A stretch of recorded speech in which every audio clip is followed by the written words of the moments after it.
13번째 문제 풀이하겠습니다. 문제를 한번 보세요. 이 문제에서는 분기회로수를 구하는 게 이 문제의 요구사항이에요. 분기회로수는 몇 회로인가 라고 했어요. 그런데 형광등을 50개 하고 백열등을 60개를 설치했는데 백열등은 역률이 얼마입니까? 백열등은 역률이 1이죠. 형광등은 역률이 얼마예요? 0.9죠. 그것을 설치했어요. 그랬을 때 분기회로수가 얼마냐 이렇게 묻는 문제예요. 그러면 우리가 분기회로수를 구한다라고 하면 기본적으로 알고 있죠. 분기회로수 구하는 공식 어떻게 알아요? 이렇게 알고 있죠.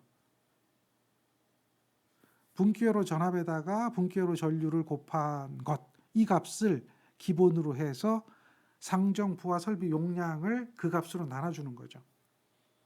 기본적인 분기회로 전류는 16A, 지금 분기회로 전압은 220V거든요.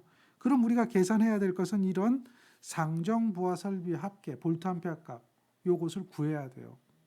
요것을 구해야 되는데 60W 형광등 50개하고 100W 백열등 60개를 설치했다 그래서 그냥 더해줄 수는 없다는 거죠. 왜? 역률이 다르기 때문에. 그래서 역률이 다르니까 유효분은 유효분끼리, 무효분은 무효분끼리 벡터로 우리가 계산을 해야 된다는 거예요. 벡터로. 따라서 어떻게 돼요? 형광등에 대한 유효전력이 형광등에 대한 무효전력이 존재하게 되죠. 자, 형광등 유효전력 얼마입니까? 유효전력 와트로 주어졌잖아요. 와트. 그러니까 와트 자체가 무슨 전력이 되는 거예요? 유효전력이 되는 거죠. 와트 자체가. 그래서 50개 곱해주면 돼요. 형광등의 무효전력은 어떻게 되죠? 역률이 주어졌잖아요. 역률.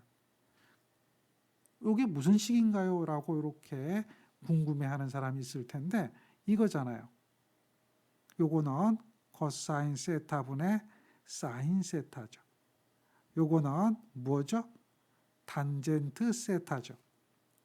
왜 이렇게 얘기했느냐?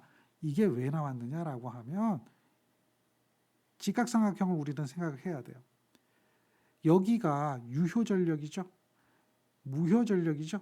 여기는 뭐가 돼요? 여기는 비상전력이죠. 그러면 이렇게 되잖아요. 무효전력이라고 하는 것은 비상전력의 사인 세타다라고 하는 거죠. 어려운 얘기 아닙니다. 너무나 잘 알죠. 유효전력이라고 하는 것은 비상전력의 코사인 세타죠. 그런데 우리가 알고 있는 것은 비상전력을 알고 있는 것이 아니라 유효전력을 알고 있는 거예요. 유효전력을 알고 있으면 비상전력은 어떻게 되죠? 이러한 유효전력을 코사인으로 나눠줘야 되겠죠? 유효전력을 코사인으로 나눠줘야 되죠. 어렵진 않죠? 예. 그래서 이것을 여기다 대입하는 거예요. 이렇게. 그러면 어떻게 되죠? 유효전력을 코사인으로 나눠준 것을 사인을 곱해준 거잖아요. 이게 뭐예요? 이게 그렇죠. 탄젠트 세타죠. 이것이 P 탄젠트 세타라는 거예요. P 탄젠트 세타가 무효전력이에요. 여기서 여러분들 요거 요렇게 대입되는 거 알아야 되죠. 그 정도는 이해가 될 거라고 생각을 해요. 그래서 요렇게 나온 이 값은 탄젠트 세타 값이다라는 거죠. 유효전력의 탄젠트 세타 값을 곱한 것이다. 그래서 뭐가 나왔어요? 무효전력이 나왔죠. 그리고 백열등은 유효전력만 존재하죠. 무효전력이 없어요. 따라서 여러분들이 어떻게 해줘야 되죠?